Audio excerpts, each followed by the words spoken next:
Hello again, thanks for staying with us. This is Election Watch, Edo Decides, and we are live from our studios here in Lagos, Nigeria. I am Kelly Egiga, and of course, just before the 30 minutes break, we were on the elections in Edo State and the fact that the PDP candidate, Godwin Obaseki, has been declared winner of the 2020 governorship elections in that state, and we're taking analysis from our guests here in the studio. We also have correspondent live from Benin City, the Edo State capital. We will speak with another correspondent in just a moment, but joining me here at the table as we get to talk about the 2020 elections and get to do a review of these elections and then get to make recommendations for the elections in Ondo State, which is just roughly about 20 days from now, is Barrister Destiny Takon, a legal practitioner, as well as Barrister Benson Eniku Omehim. He is the chairman, Eyitayo Media and Publicity Committee here in Lagos. I hope I got that correctly. Yeah, correct. Yeah. All right, gentlemen, glad to have you back.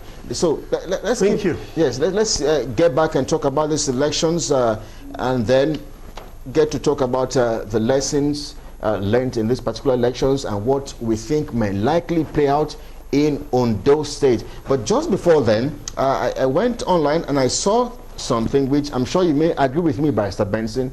Someone said Edo is not Lagos. But then the same person also goes ahead to say that Ondo isn't Edo as well. That's correct. So what do you think would probably play out in Ondo State? Now, the statement made by that individual is correct. Ondo is not Edo. Ondo is not Lagos. Edo is not Ondo. Edo is not Lagos. Each one has its own characteristics. I laid the foundation earlier. I said, we have a peculiar nature in Ondo State. Whatever we believe in, we go in for it. If we want A at a particular time, we say, yes, A, we want you. If A messes up, we tell A, please step aside, we want B. Now, what we need to learn from Edo State, and I think the people from Ondo State can take this home, is that the will of the people must prevail. The people of Edo State stood with their votes. Their votes counted. That which happened in Edo must be repeated in Ondo. The votes of the people must count, and the people must stand by their votes. Take, for example, everyone is commending the election now that has taken place in Edo because there is no external interference, though there were an attempt to do so. A whole governor was locked inside from the order of somebody upstairs in the police force. A governor.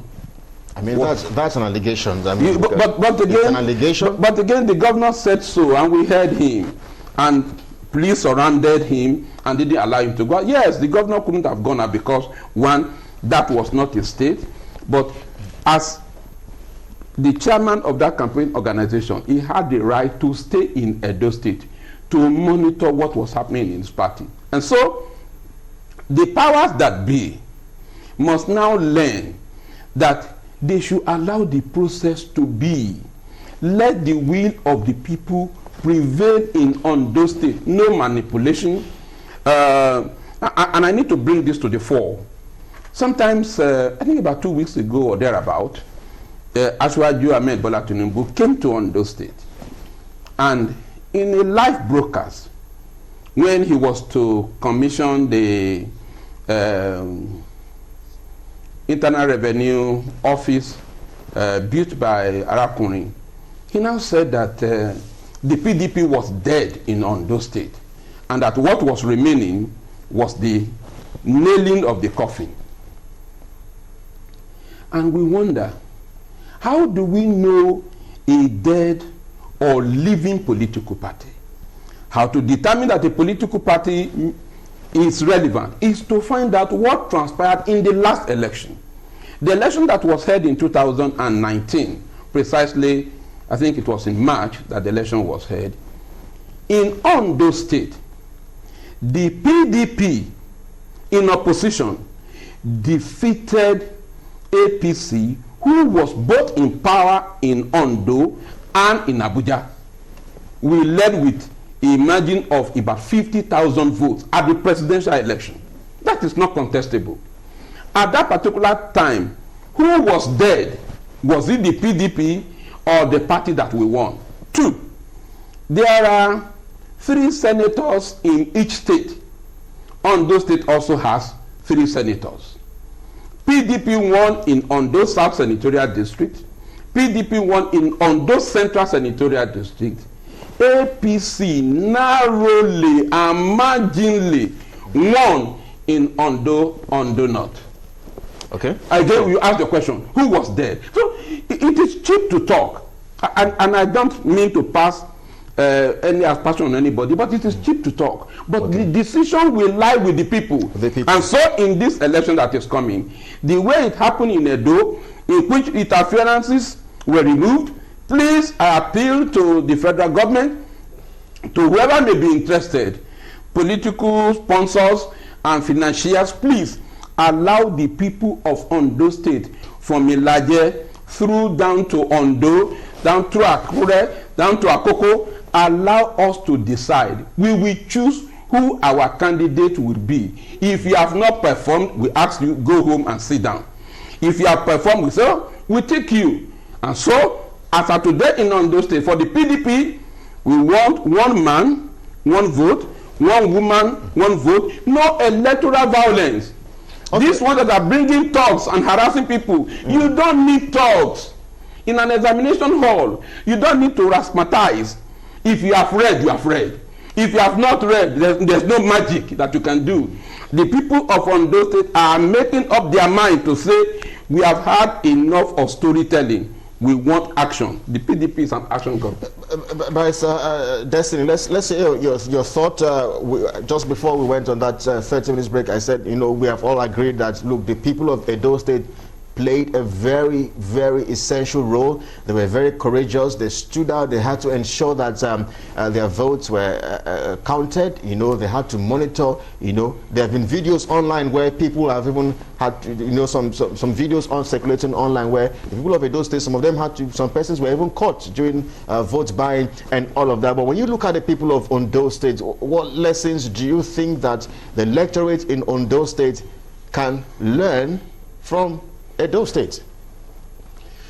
Well, thank you. It is very obvious that the people of Edo State, as I said earlier, you know, set out to, they came out in their numbers, you know, to vote, because election is actually an expression, or supposed to be a process by which the people express their political will. Okay. I mean, ideally, but we've had, it's been an aberration. And it's been worse under this administration, I must say. I give the instances of Oshun, Ekiti, Bayelsa, Rivers, so many instances, Kogi, and others. It's not, nobody takes pleasure in having to castigate or talk about a government in power. You know, if a government, if a party wins elections at the center, legitimately or otherwise, the government becomes the government of the Federal Republic of Nigeria. It doesn't matter whether the president of PDP, APC, or whatever. He is president of Nigeria.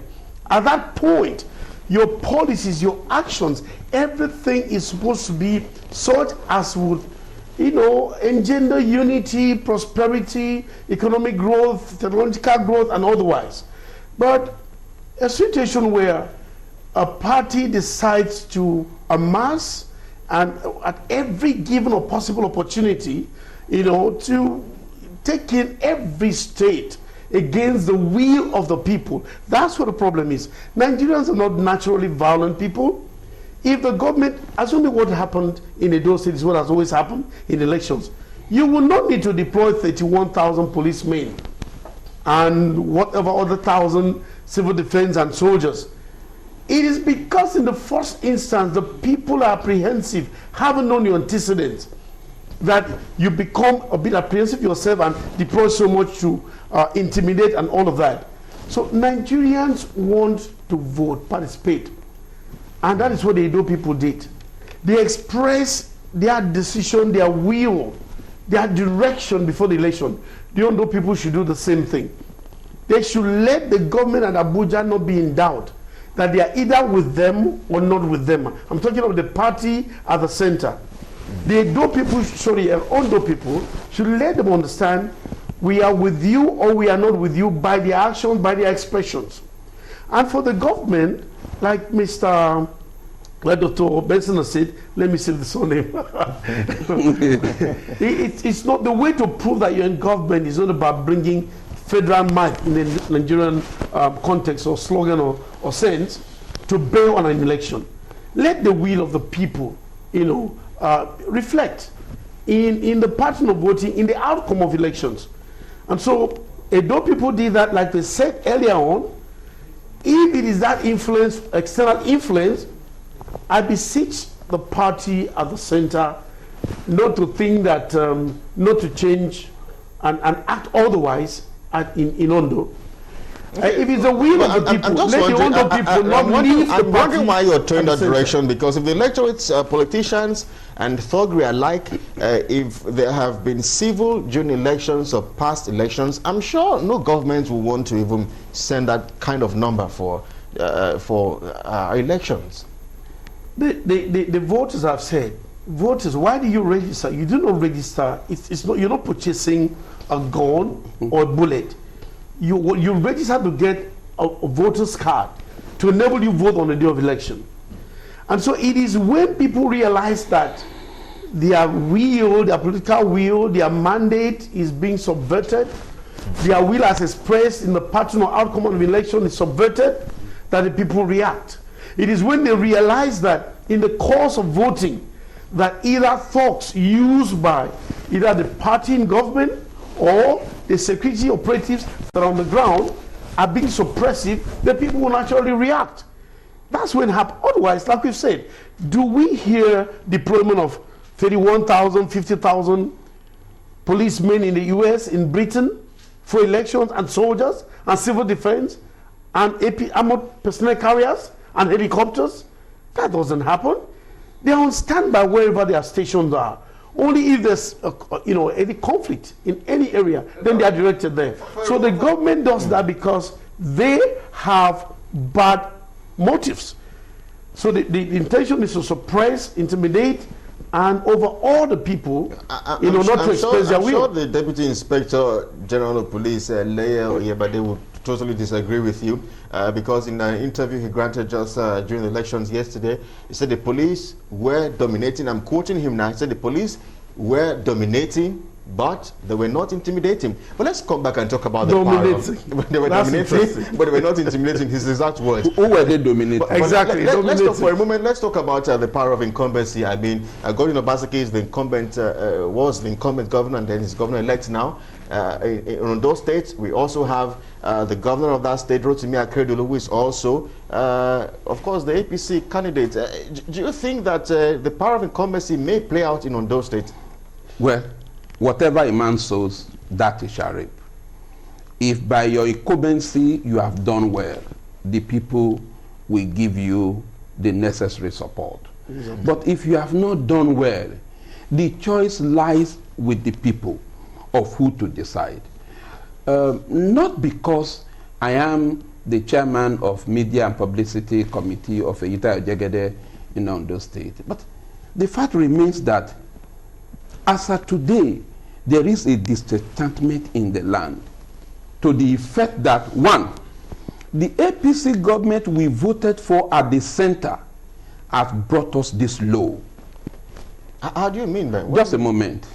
You recall in 2012, an increase in the pump price of the petroleum, of the PMS, triggered off crisis.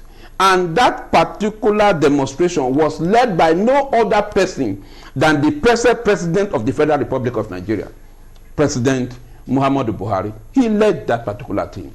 And so many other persons followed suit. What have they done? Have they cushioned the effect? COVID-19 is just about fading away if it will fade. Now, all you have done is to increase the pump price. All you have done is to increase the tariff.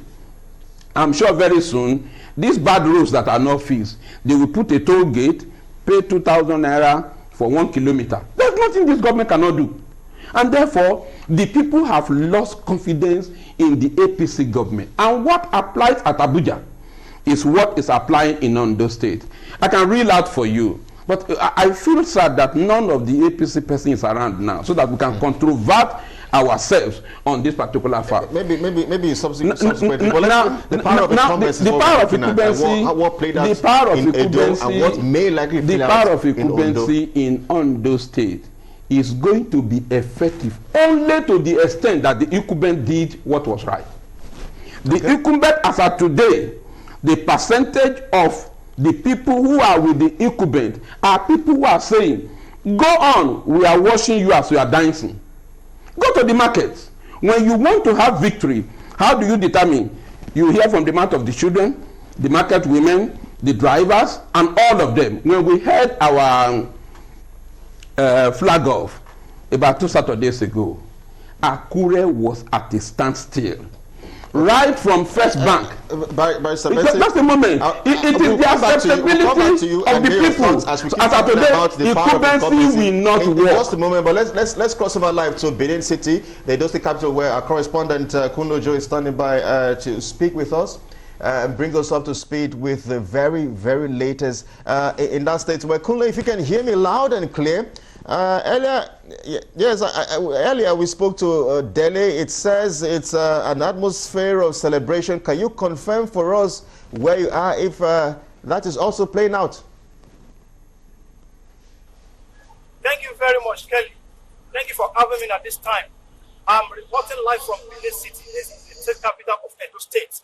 And I can confirm to you, as I said earlier on, it has been a moment of jubilation and celebration across Benin City and other parts of Edo State. A few minutes ago, we met some supporters of the People's Democratic Party in the state, driving around the major streets of Benin City in jubilation. So I was saying we saw some posters of various inscriptions thanking the Independent National Electoral Commission, the security agencies, and other stakeholders for allowing their wish to come to pass in the election that was held across the state yesterday. It has been a moment of celebration. It has been a moment of jubilation across Edo State. Also, a few minutes ago, in the location where we are now, we saw some military personnel in a show of force to ensure that law and order prevails across Edo State. A few minutes ago, one of the observer group, Yaga Africa, they thrown their weight behind the results announced by the Independent National Electoral Commission a few hours ago, that Governor Godwin Obaseki is the winner of yesterday's election.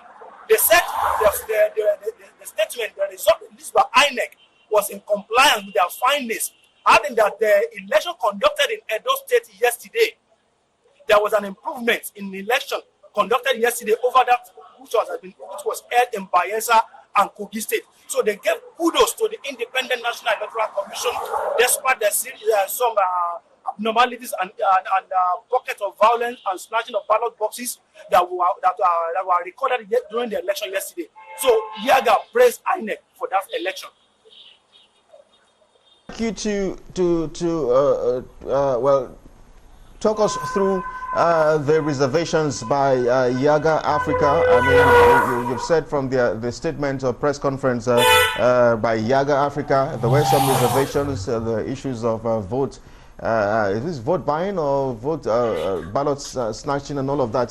Just bring us up to speed to what exactly played out and what the group is actually saying. Yesterday, after the election, we were here. Our crew was held up. We were supposed to have a live interview with one of the personnel of Yaga Africa yesterday.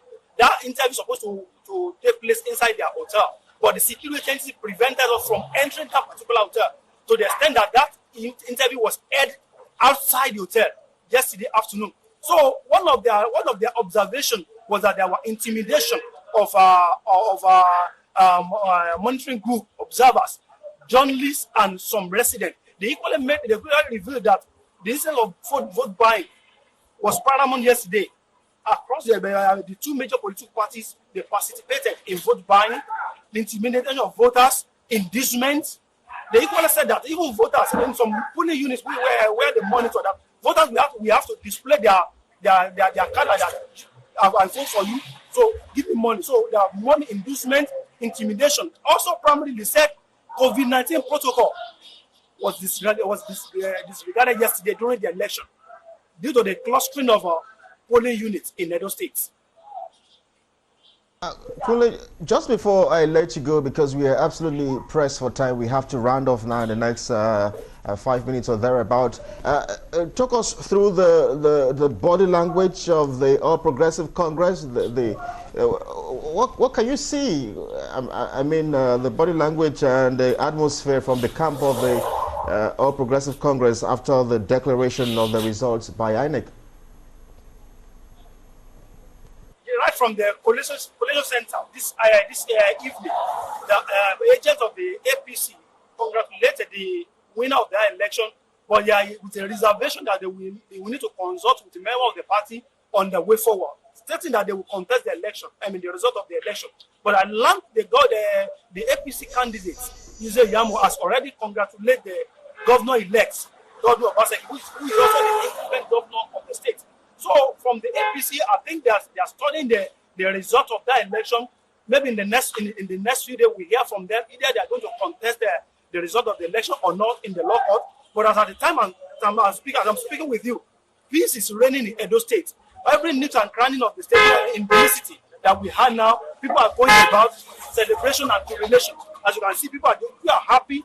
Even those protesters, youth that we met on the streets, they were happy with posters of various inscription that their wish has been allowed to come to pass in this election. Kunle Ojo, great job. We urge you and the crew to stay safe.